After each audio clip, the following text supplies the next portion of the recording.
where's anybody?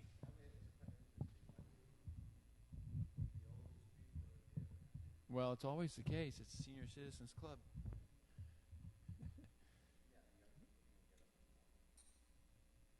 I don't know. Maybe there's some good programs on last night, I guess, with Kata late.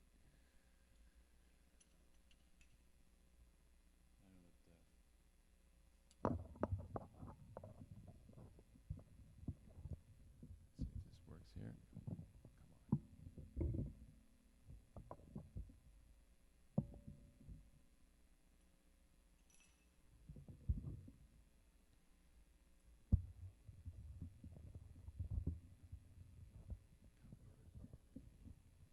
Come on. Okay, let's get the other stuff. Yeah.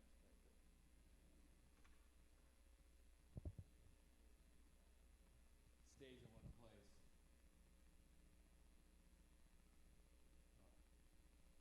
This is like one size fits all.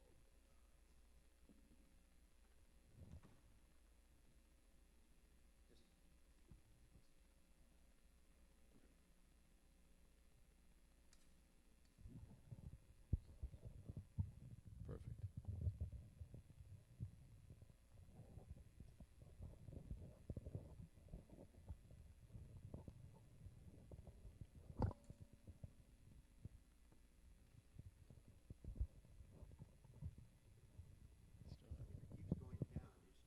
further up on the left. It's just a leverage.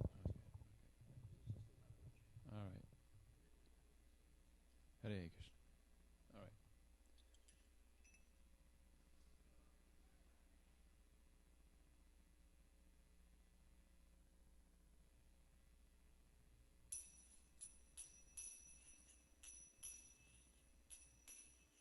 Jaya Radha Madhava Kunja Bihari Jaya Radha Madhava Kunja Bihari Jaya Radha Madhava Kunja Bihari Jaya Radha Madhava Kunja Bihari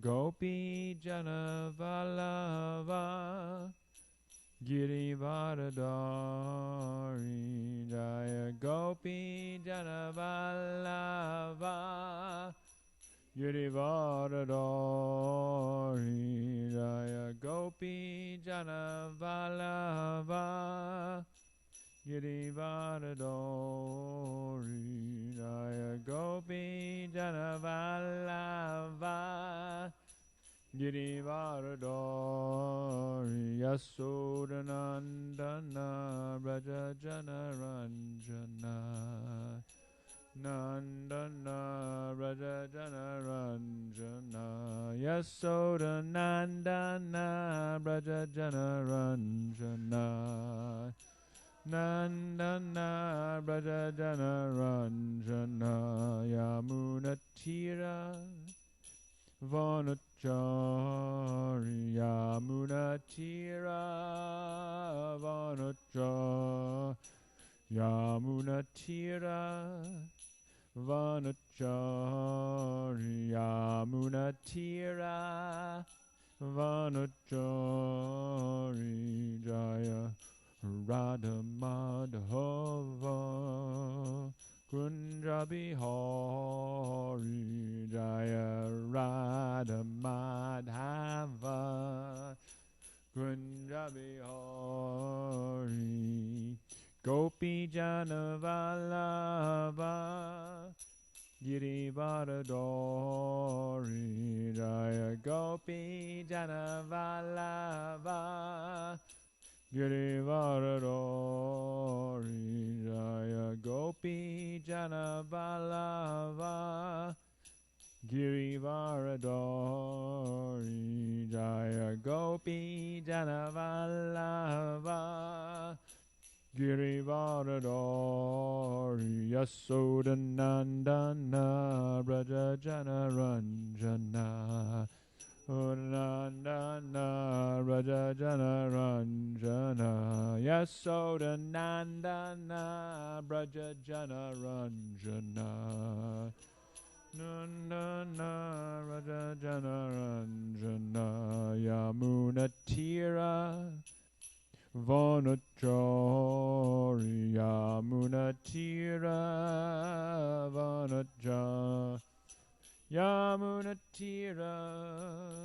Vanachari Yamunatira Vanachari Jaya Radha Madhava Kunja Bihari Jaya Radha Madhava Kunja Bihari Jaya Radha Madhava Kunja Bihari Jaya Radha Madhava Kunja Bihari Jaya Prabhupada Jaya Prabhupada Prabhupada Srila Prabhupada Jaya Prabhupada Jaya Prabhupada Jaya Prabhupada Srila Prabhupada Prabhupada Prabhupada Prabhupada Jaya Jaya Prabhupada Jaya Jaya Prabhupada Prabhupada Prabhupada Jaya Jaya Prabhupada Jai Om Vishnupad Paramahansa Parikacharya Satira Sada Shishima Divine Grace A.C. Bhaktivedanta Swami Srila Prabhupada Ki Jai ISKCON Founder Acharya Srila Prabhupada Ki Jai Anandikoti Vaishnavinda Ki Jai Namacharya Srila Haridas Thakur Ki Jai Prem Sikha Shri Krishna Chaitanya Prabhu Nityananda Shri Dvaita Gadadhar Shivasadi Gaur Bhaktavinda Ki Jai Jai Radha Krishna Gopa Gopanath Shai Mukunda Radha Kunda Giri Gaurana Ki Jai Vrindavan Dham Ki Jai Mayapur Navadip Dham Ki Jai Jagannath Puri Dham Ki Jai Grantara Srimad Bhagavatam Ki Jai Srila Prabhupada Ki Jai Gaur Premanandi All glories assembled devotees All glories assembled devotees All glories to the assembled devotees all glories of Shishi, Guru, and Gauranga.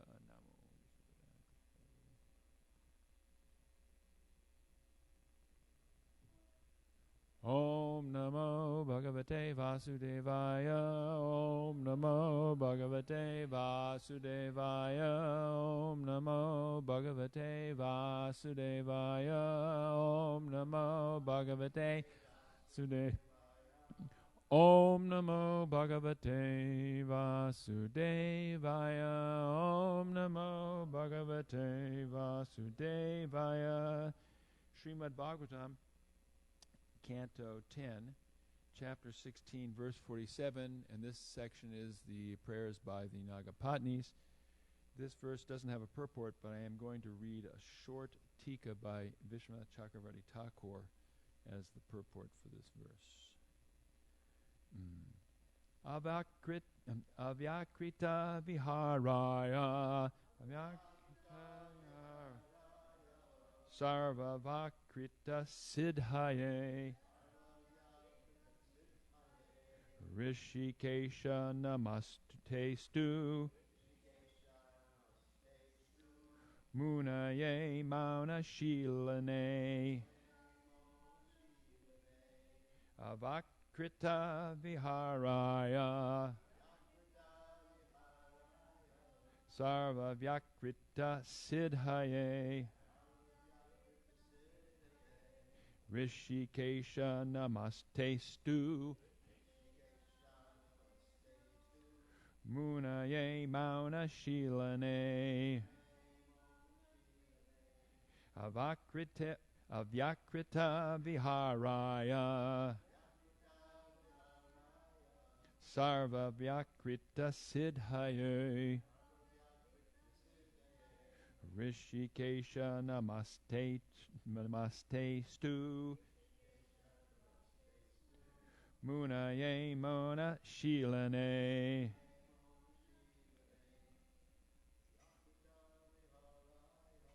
Avyakrita Viharaya. Sarva Vyakrita Siddhaye. Rishikesha Namaste Tu. Munaye Mona Shilane. Avyakrita Viharaya. Sarva Vyakrita Siddhaye. Rishikesha Namastestu. Munaye Mauna Shilane. Avyakrita Viharaya. To him whose glories are unfathomable. Sarva Vyakrita. The creation and manifestation of all things. Siddhaye. To him who can be understood as existent on the basis of.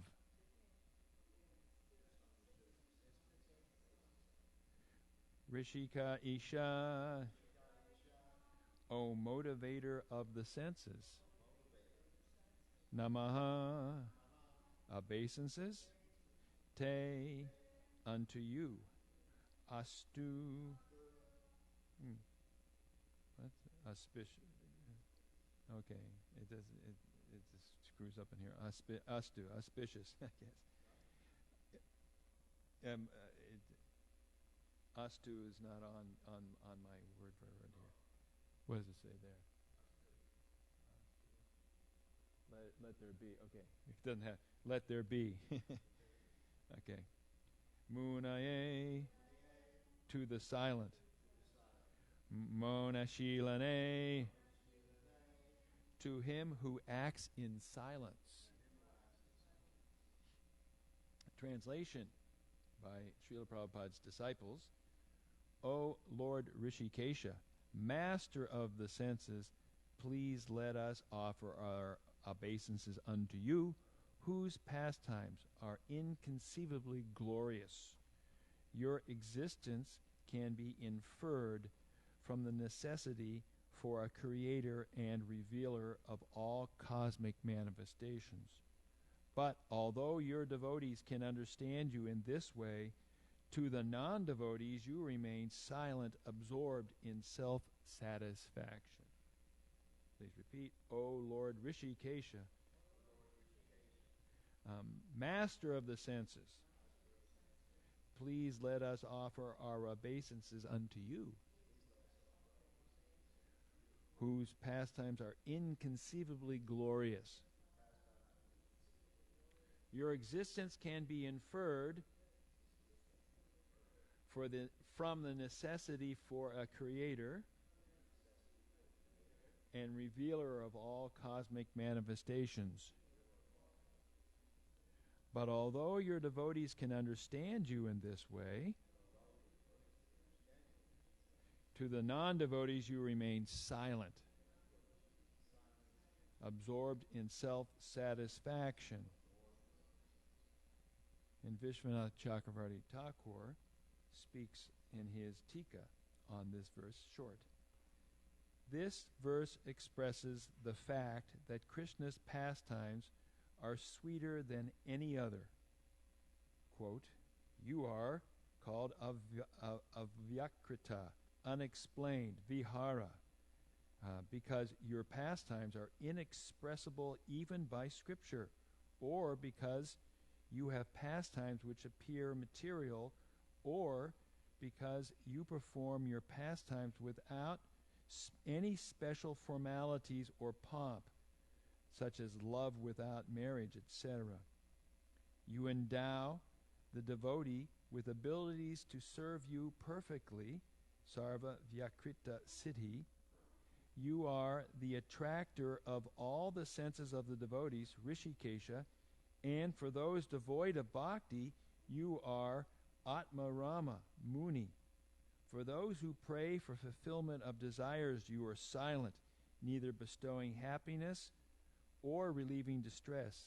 Mauna Shila.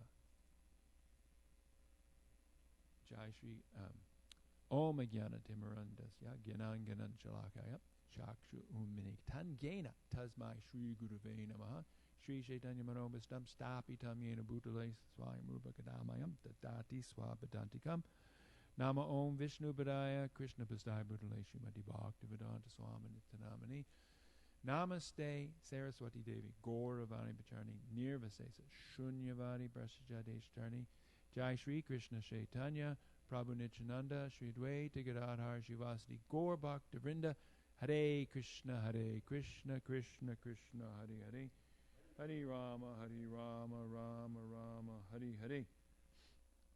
So before actually speaking about the verse itself, just wanted to make a point that there aren't many devotees here in this room now. There may be more of you listening other places. But the point is that we are the most fortunate people to be able to come into community with other like-minded souls under the shelter, under the anugatya of Srila Prabhupada and our Gaudiya Vaishnava Sampradaya, and all the great acharyas' knowledge and devotion, which allows us to completely connect ourselves to whatever degree our adhikar is to the message of the Supreme Personality of Godhead. And in this day and age, when everybody's always talking about what's out there, it's good to go in here, because this is really the only solution. And as regards to out there and what people are talking about, I'm going to just refer quickly to an ancient source. It's actually Jesus Christ. When he was asked by his disciples, it's getting towards the end of his, it's looking like he's going to be crucified at this point. And in fact, he knows it, and they're beginning to get that drift. And they're wondering what's going to happen after he leaves, and what are the conditions going to be, and what's going to happen. And he just says to them, and this is true now as is true then. He says, you will hear of wars and rumors of war, but see to that you are not alarmed. Such things must happen, but the end is still not to come. Nation will arise against nation, kingdom against kingdom. There will be famines and earthquakes in various places. All these are the beginning of birth pangs. And he goes on to say, just go on and preach. So this is the issue. It's going to happen out there. Wars and rumors of wars, nation against nation, people against people, pestilence, famine, what's new?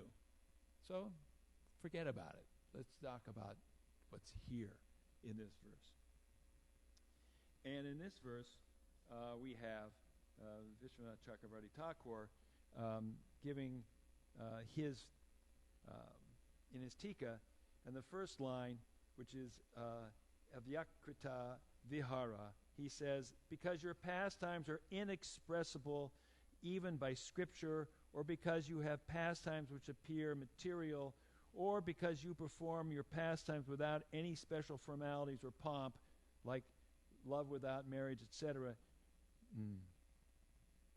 So these pastimes that are appearing before us, they're so special. And we'll refer shortly to verses we've referred to in many times, different speakers in the last few weeks, from the teachings of Queen Kunti, because she expresses it very well. When people think of God, in most traditions, they think of God in majesty. They think of God with pomp and circumstance. Rather than the Madhurya, they see him, what's the word? I just lost it. For what? Aishvarya, yes, excuse me. So they see an Aishvarya mood. They want to see God powerful, doing something, usually with us in this world. If we look again, we'll go to the Bible. You don't see God directly, really, but you see his effects, like 10 plagues in Israel, so that the Israelites can get away from the Pharaoh, like parting the Red Sea, or the 2 pillars of fire which guarded the Israelis before they went across the sea, or the sea coming together and smashing the demon's army.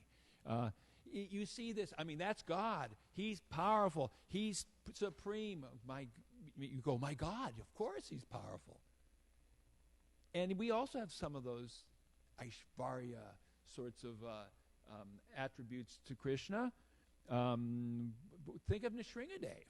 What's much more Aishvarya than, is he in this pillar? And all of a sudden he's in this pillar. He's huge. He's powerful. And he's, you look at the pictures in the Bhagavatam.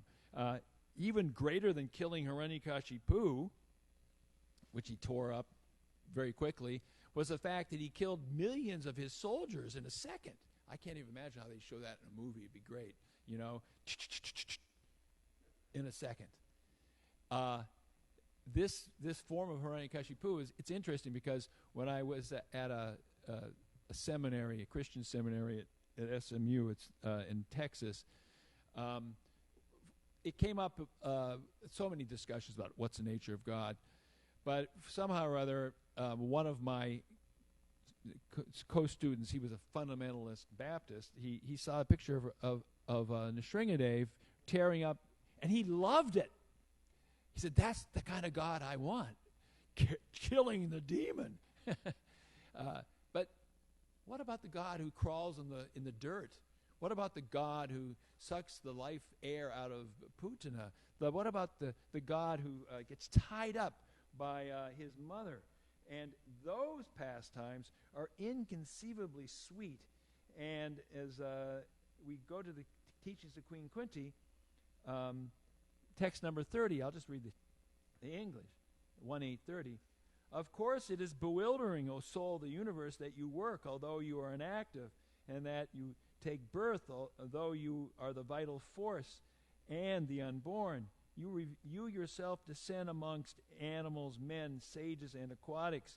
Verily, this is bewildering. It is bewildering that somehow or other God takes this sort of very special form. I mean, as a little child, or as a sort of playboy teenager, young man who's got girlfriends, and they meet and they have these great, and these almost just comical but just amazing games where they're hiding behind everybody and getting away with all sorts of stuff that they shouldn't do, and this is God.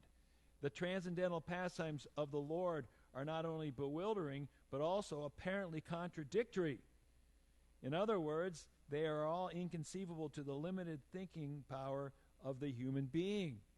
If you go to a theologian of another faith, go to Notre Dame University and find some Catholic theologian there, and you try to get him to understand that God can be herding cows with friends, having lunch with friends, just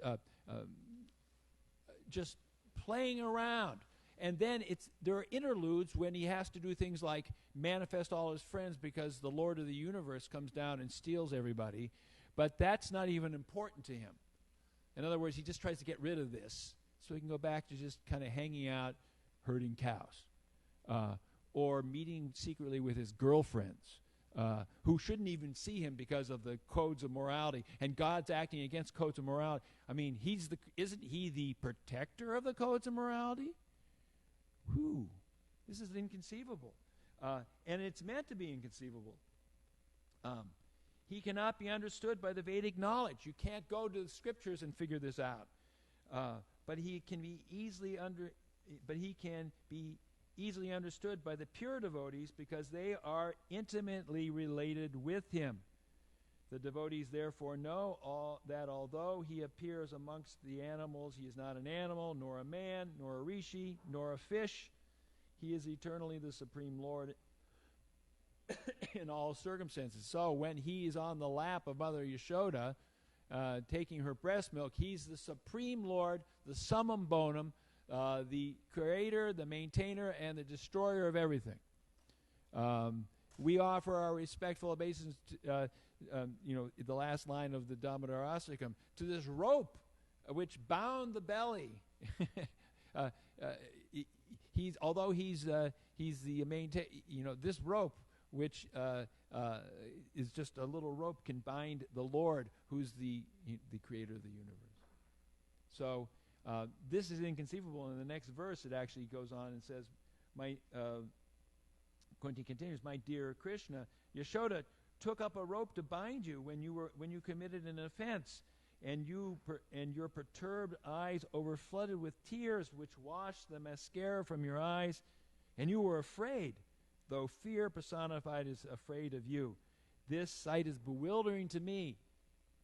Fear itself cowers before Krishna, who then cowers before his mother, who's going to whip him because of he's stealing butter. Here is another explanation of the bewilderment created by the pastimes of the Supreme Lord. The Supreme Lord is the supreme in all circumstances, as already explained. Here is a specific example of the Lord's being supreme and at the same time a plaything in the presence of his pure devotee. So this is a clue into the special place between Krishna and his devotees. Krishna says in Bhagavad Gita in the 9th chapter, Sarvaham Sarvabhuteshu, he's equal to everyone, but to his devotees he's got a special place. And we'll talk about that later. He's equal to everybody.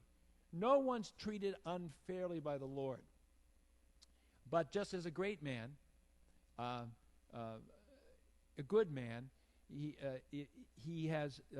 never does the wrong thing. He's always taking care of the right things. He may see children in the street, so many children, and maybe he's a judge or he's a doctor. He's caring about all of them. But that one who's his own child, if there's something happening, if somehow or other a tidal wave comes, the first one he saves is his own child. Because it's natural. He has that relationship. The others are treated fairly. Somehow or other they get what they deserve. That's the law of karma. But the special relationship of a devotee is there because the devotee is so much wanting to be with Krishna that Krishna takes whatever position will make the devotee feel happy. And the devotee wants to give whatever he can or she can to Krishna. Generally, the Lord is worshipped by the devotees in a reverential attitude, but the Lord is meticulously pleased when a devotee, out of pure affection and love, considers the Lord to be less important than himself. The Lord's pastimes in the original abode of Goloka Vrindavan are exchanged in that spirit. The friends of Krishna consider him one of them. They do not consider him to be of reverential importance. The parents of the Lord, who are all pure devotees, consider him a child only. The Lord accepts the chastisements of his parents more cheerfully than the prayers of the Vedic hymns. Similarly, he accepts the reproaches of his fiancées more palatably than the Vedic hymns. I love Prabhupada's early purports that he's written his fiancées. I can see him writing that in Radhatam at our temple. This is Vishwanath Chakravarti Thakur's first line of analysis. His second line of analysis is very interesting, actually, because it seems to deviate quite differently from what the word for word says. The second, he says, you endow the devotees with abilities to serve you perfectly. Sarva Vyakrita Siddhi. So if we look at the actual verse here, Sarva, the second line, which is here.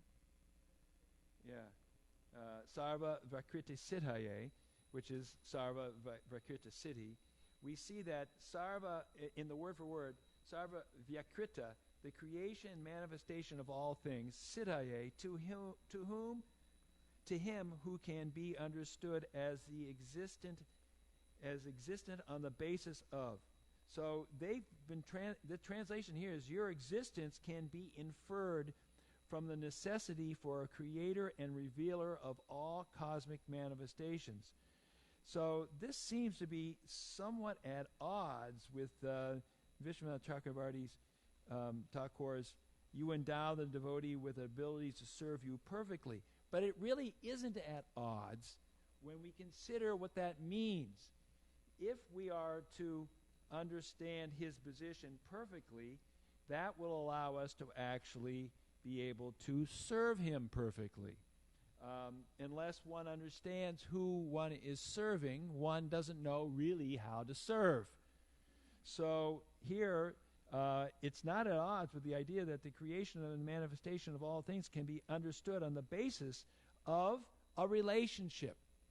And to that effect, we can actually turn to the Bhagavad Gita, because in the Bhagavad Gita, in the 15th chapter, the 15th verse, Sarvasya chaham ridi sanavishto mata smitir jnanam aponam cha vedaischa saveraham eva vejo vedanta krit vedavit eva chaham. Krishna says that I'm seated in everyone's heart, and from me come remembrance, knowledge, and forgetfulness. By all the Vedas I am to be known. Indeed, I am the compiler of Vedanta, and I am the knower of the Vedas. So that Vishwanath Chakravarti Thakur, who says that the Lord empowers his devotee to serve him, is really not at odds at all with the idea of that we can only understand him in truth through his mercy. Understanding and serving, they have a connection.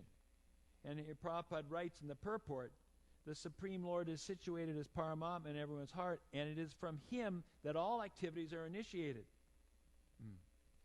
Therefore, required knowledge is supplied to him, the devotee, and remembrance is given to him, and he forgets also about his past life.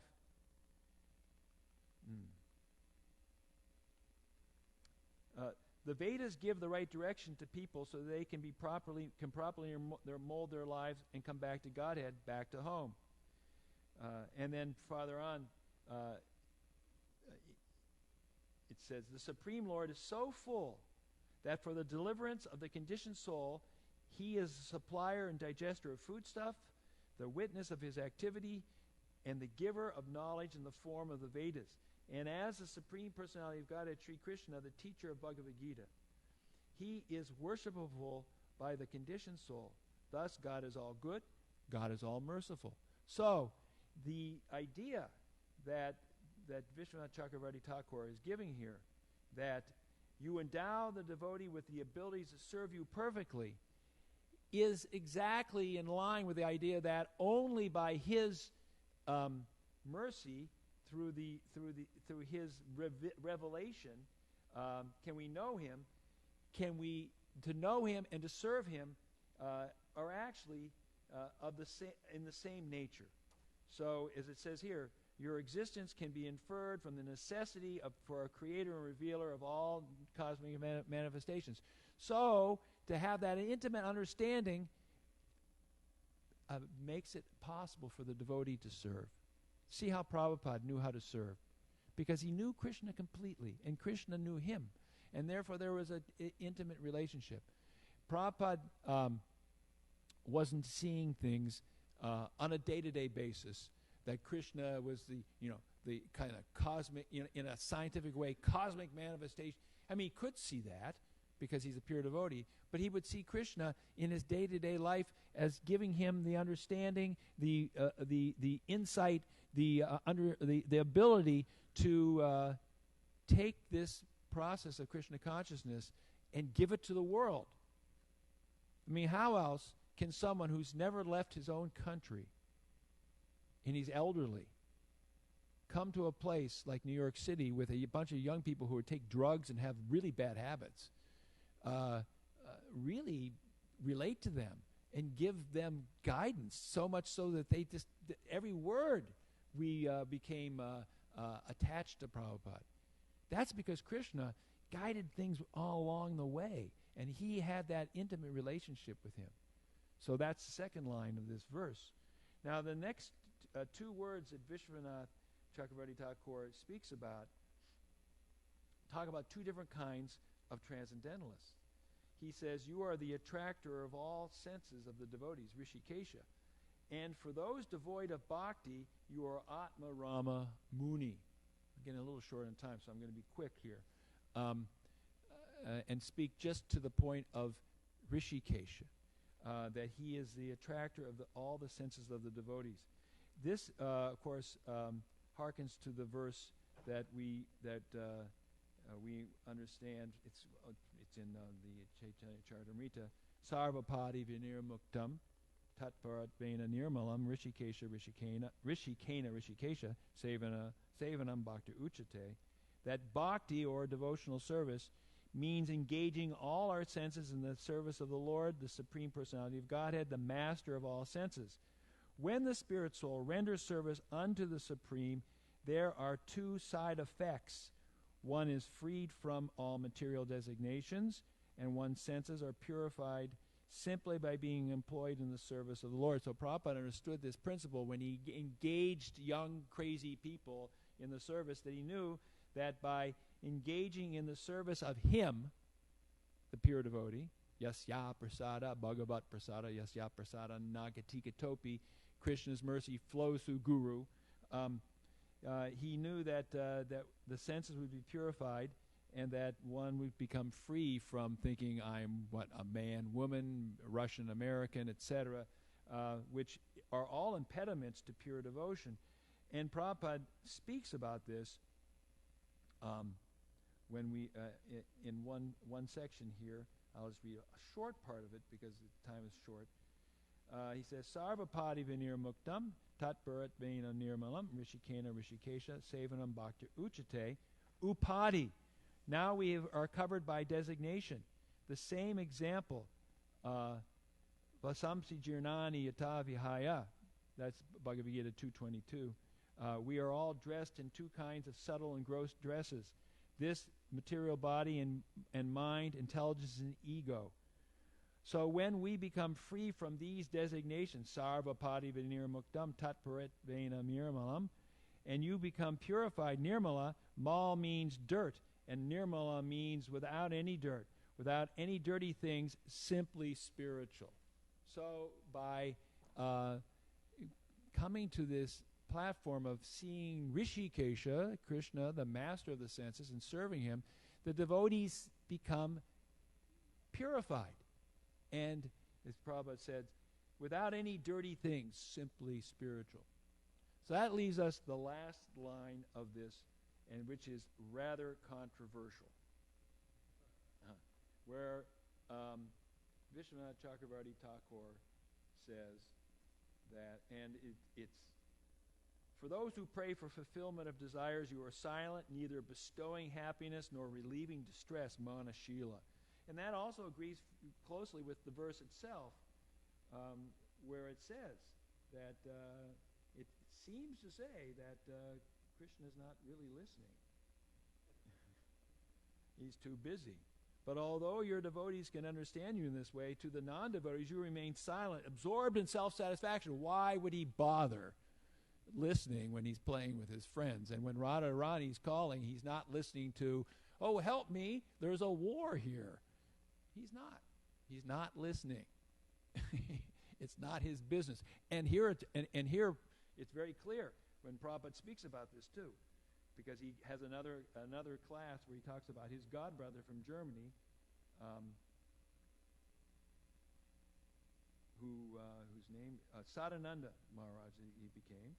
He was the one that Prabhupada cites about the German man who went to different temples, and when he saw that, he was initiated by Bhaktisiddhanta Saraswati Thakur. He actually had met a couple of his disciples when he was in Europe, and then he came searching for Krishna. He was initiated by Bhaktisiddhanta Saraswati Thakur, He became a sannyasi after Bhaktisiddhanta Saraswati Thakur left the planet because he was German and during World War II he was on the wrong side. He was put in prison in India, but he preached in prison.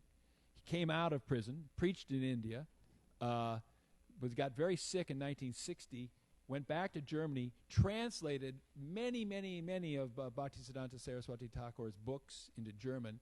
And today, if you look up Sadananda Goswami on the internet, you'll find that he's got followers. Anyway, Prabhupada was inspired by, he says, one German friend, my godbrother, he said, in the last war, in the First World War, all manpower went to the active field. So the sister, generally women, left. Women means sister, mother, wife.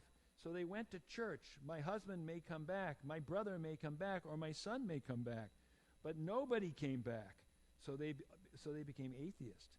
Because they went to the church with some motive, and the motive was not fulfilled, they became atheists. Therefore, this type of devotion is not pure devotion. Motive. God is not meant for supplying your orders because he takes service. He does not serve anybody. So if we want to bring God for our service, we may be disappointed because God does not agree to serve anybody. He is the master, supreme master. How can you expect that God will come to serve you? But God supplies everyone's necessity. But if you want more than your necessity, that is a different thing. That may not be supplied by God. So it's a perfect system. It's called karma. It's based upon the modes of our position in the modes of material nature. So it's wonderful. Sarvaham Sarvabhuteshu. Krishna is equal to everyone. But some people get a better deal. Why? Because they have a relationship. Because where it says here, God is the master, he doesn't give anybody service except the devotee. He serves Radharani. He serves his boyfriends. He serves his mother. He serves Arjuna on the battlefield of Kurukshetra. He is doing service in relationship to the devotee who loves him. So this is an important point. And even in other faiths, you will find this. When Christians pray, in the name of Jesus. Why? Because Jesus taught them essentially, without them knowing it maybe, you don't have a connection to God except through me. Actually, they say there's no other way to the Father except through Jesus. But for them, that's a good thing. Because you have to have an intermediary intercessor. If you want to see an important person, you can't possibly see them unless you have someone to introduce you. Otherwise, you won't see them. Even to give an example to the point of when I was a social worker, I was called upon sometimes to speak for a client.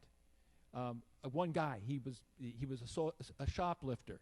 In this case, I don't think he was shoplifting, but his public defender said, "Can you stand up and speak for him?" So I went to the court, and of course Robert couldn't have spoken; he would have just said something stupid.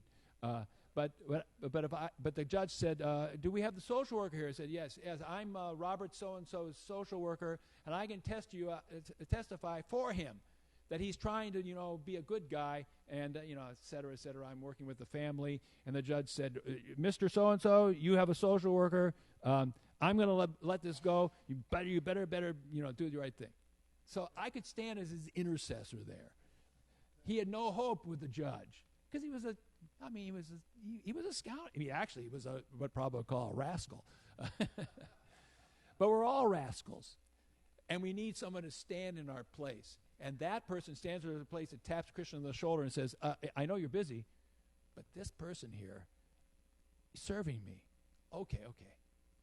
I'll keep a place in my heart for him or her."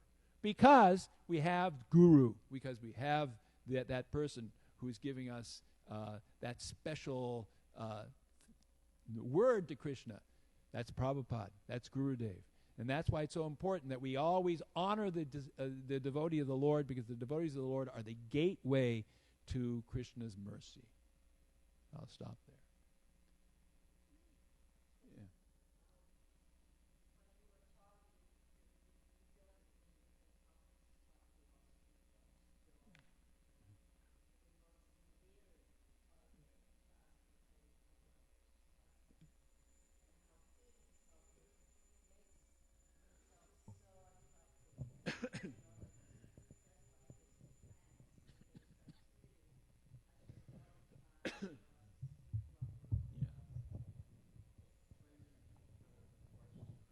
the most compared to theology or philosophy, the most important thing, the most endearing thing about Krishna are his sweet pastimes. Everybody, a 4-year-old child can like that, even though the 4-year-old child cannot understand any philosophy.